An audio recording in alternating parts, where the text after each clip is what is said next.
de Dieu. Comme la vie éternelle. Amen. Le paradis de Dieu. Ça c'est invisible.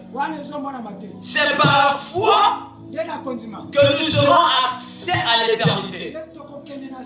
Personne n'ira à l'éternité s'il ne croit pas que l'éternité existe. Voilà.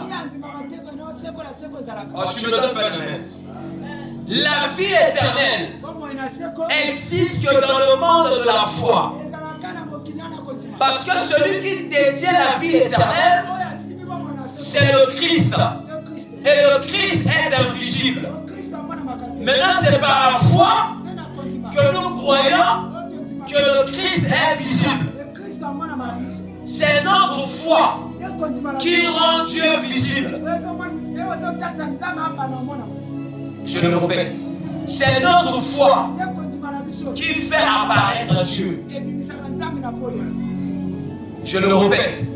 C'est notre foi qui fait que Dieu soit visible. Parce que Dieu est invisible. Ne peut que le voir celui qui est invisible. Mais nous sommes les visibles. Mais comment nous pouvons voir un Dieu invisible? Ah, est-ce que je peux me coucher là? Le Dieu invisible ne peut que être visible. Faire ceux qui ont la foi en lui. Voilà pourquoi tous ceux qui mettent leur foi en Dieu, ils finissent par faire une rencontre avec ce Dieu-là. C'est par la foi que ce qui est invisible devient visible. Lorsque sur l'apôtre Paul dit, nous ne sommes pas de ceux qui marchent par la vue. Parce que sur cette terre, il n'existe que deux races. Il y a la race des humains et la race des dieux. Et les dieux sont invisibles. Et ils portent le corps visible. Ça veut dire qu'ils vivent dans deux mondes différents. Ah, est-ce que quelqu'un me saisit? Les humains sont seulement visibles. Les humains ne se limitent que ce qui est visible. À ce que leurs yeux voient.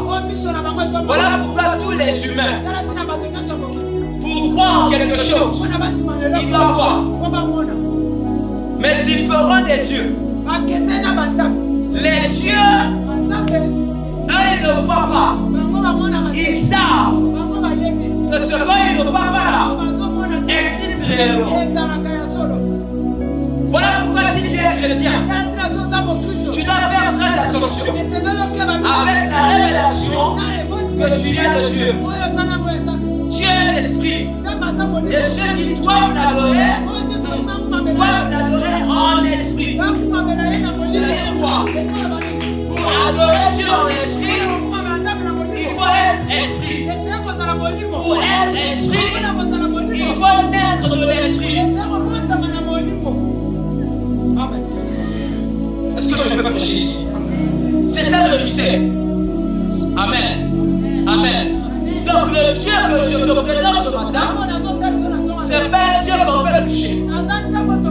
C'est pas un Dieu qu'on peut voir. Mais c'est un Dieu qu'on sait par la révélation qu'il existe réellement. Voilà pourquoi, bien-aimé, comme ce Dieu l'a fait dans ton cœur, tu sais qu'il est venu. La seule personne, quand il vient vers une personne, la personne sait de tout son être que celui qui est venu vers moi n'est pas quelqu'un d'ordinaire. Je vous emmène quelque part. Il y a un homme que le ciel a jugé comme le Père de notre foi. Pas parce qu'il est supérieur à nous, mais parce qu'il a fait une expérience qui a engendré même notre foi. Voilà pourquoi il est élevé dans la catégorie de paix. Parce qu'il est la première personne qui a expérimenté ce que nous expérimentons aujourd'hui. Abraham.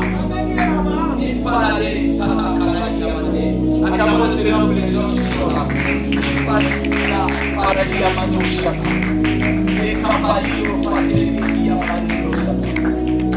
Abraham, il habitait chez son père. Dans la patrie dont il est né. Un jour, il avait une expérience. Parce que la foi est une expérience. La foi est un vécu. Il avait une expérience. Mais l'expérience là se fait au travers d'une voix. Est-ce que je prêche ici là? Abraham, il fait l'expérience avec Dieu. Mais sauf que cette expérience était caractérisée par l'écoute d'une voix. Il a entendu. Parce que la foi ne vient pas de ce qu'on voit. La foi vient de ce qu'on entend. Donc pour entrer dans le mystère de la foi, il faut d'abord que l'oreille spirituelle s'ouvre. Abraham entendait les dieux de ses pères. Abraham savait entendre les esprits. Mais ce jour-là, la foi qu'il avait entendue, ce n'était pas les divinités de ses pères, mais c'était la foi de El Sabaoth. C'est la foi de l'Éternel des armées, le créateur de tous les esprits, celui qui a donné naissance à tous les esprits. Et lui, quand il parle, si tu es esprit, tu reconnaîtras que c'est lui. Voilà pourquoi ça me donne quand les gens confondent la foi de leur chair et la foi de Dieu. Ça montre que nous développons plus notre humanité. Ce que tu développes plus, ce que tu nourris plus, c'est ça qui te conduira plus. Si tu nourris plus ta chair, malgré que tu es enfant de Dieu, les voix que tu entendras plus, ça sera les voix de ta chair. Et les voix de notre chair nous conduisent toujours dans les erreurs, dans le tâtonnement. Voilà pourquoi aujourd'hui l'église t'attend. L'église donne des prophéties qui t'attendent. Mais pensons venir de Dieu. Parce que la chair a pris trop de place. Or lorsque tu te laisses conduire par l'esprit, la foi qui va dominer en toi, c'est la foi de l'esprit. Et quand Abraham a entendu la foi a engendré en lui quelque chose.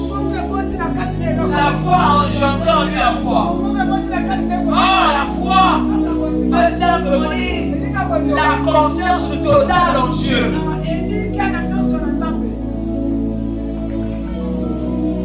La foi est une expérience. En fait, le Seigneur voulait dire, quand le Fils de l'homme viendra, est-ce qu'il trouvera encore sur la terre des personnes qui expérimentent Dieu? C'est très malheureux, bien-aimé de le Seigneur, de se dire enfant de Dieu sans expérimenter Dieu. Vous savez, la plupart des personnes que le diable séduit, ce sont les personnes qui n'ont pas l'expérience personnelle avec celui que eux ils ont cru. Vous imaginez si on représente la photocopie de Baudelaire. Je n'ai jamais su que Baudelaire avait un jumeau. Mais moi je suis habitué à ce Baudelaire-là. Amen. Et qu'il arrivait qu'un jour, on peut me présenter son jumeau. Si je le connais vraiment, est-ce que je ne saurais pas faire la différence entre lui et son jumeau? Mais pourquoi aujourd'hui La photocopie de Jésus séduit les gens. Parce que le véritable, les gens ne l'expérimentent pas. Tout comme dans leur raison de le faux, ils sont séduits. Quand tu as expérimenté Dieu dans l'intimité, quand tu sortiras à la foi de l'intimité, tu seras reconnaître cette foi, même quand ça part dans ce nom. Celui qui expérimente Dieu en secret, il peut le reconnaître, même quand il parle par les éléments de la nature. Parce qu'en réalité, quand Dieu parle, il ne parle pas français, il parle sa langue. Et celui qui peut comprendre sa langue, c'est celui qui est lié en lui. Voilà pourquoi Abraham, quand il a entendu la voix, Abraham a compris. Cette voix a créé en moi ce que les divinités de mes parents n'ont pas créé. Alléluia. Parce que la foi, quand c'est né dans le cœur, je te dis la vérité, cette foi te donnera le courage.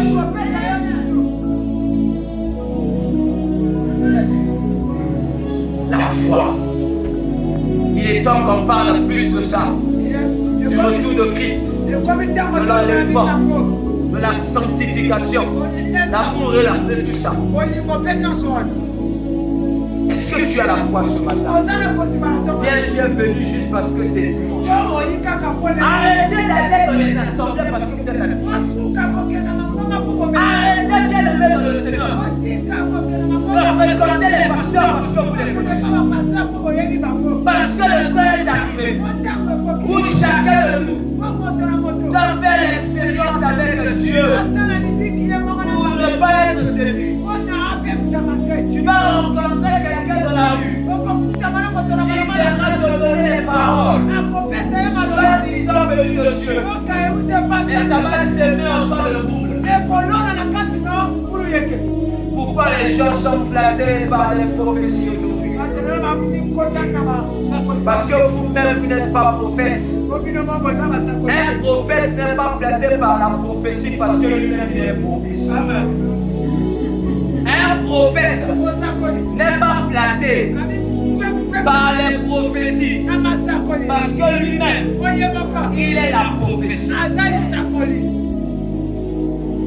Un véritable enfant de Dieu qui a le Saint-Esprit, quand il entend n'importe quelle parole, prétendant dire que ça vient de Dieu, il a dans son cœur ce qu'on appelle l'urim et thummim, c'est-à-dire le juge de la parole. Ce sont des lumières qui s'allument dans ton cœur pour confirmer que ce que tu entends là, ça vient. Le Saint-Esprit est la lumière. Quand il est en toi, lorsqu'on te parle, si c'est lui, la lumière qui est en toi va s'enflammer. Voilà pourquoi les vrais enfants de Dieu, lorsqu'ils écoutent la vraie parole de Dieu, ils sentent dans leur cœur comme un feu. Ils sentent des sensations qu'ils ne peuvent pas expliquer. Parce que la parole de Dieu ne se prêche que dans les cieux des cieux. Les humains se rassemblent sur terre, mais les esprits se rassemblent en Dieu. Tel que nous sommes rassemblés là, seuls les dieux comprennent ce que je dis.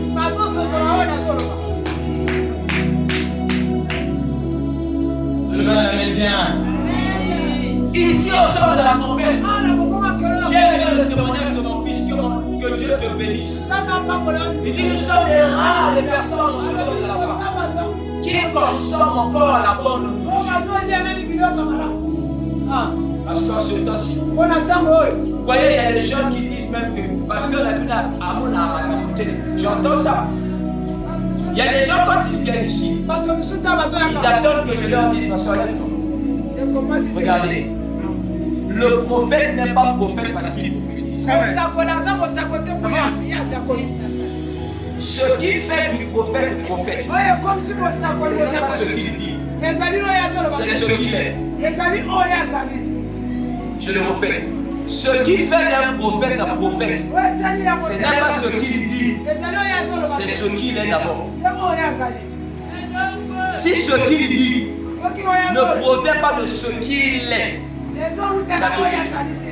Et le Seigneur m'a dit, il y a beaucoup de personnes, leurs vies sont bloquées parce qu'on avait prophétisé en public. Quand on te donne une prophétie devant les gens et que spirituellement tu n'es pas assis, le diable viendra prendre cette prophétie pour lui. N'est-il pas écrit le Seigneur par terre pour se lever? Il y a une graine qui tombait. Mais la parole, c'est pas ça la prophétie. Mais pourquoi on venait voler ça? Parce que ceux qui recevaient n'étaient pas spirituels.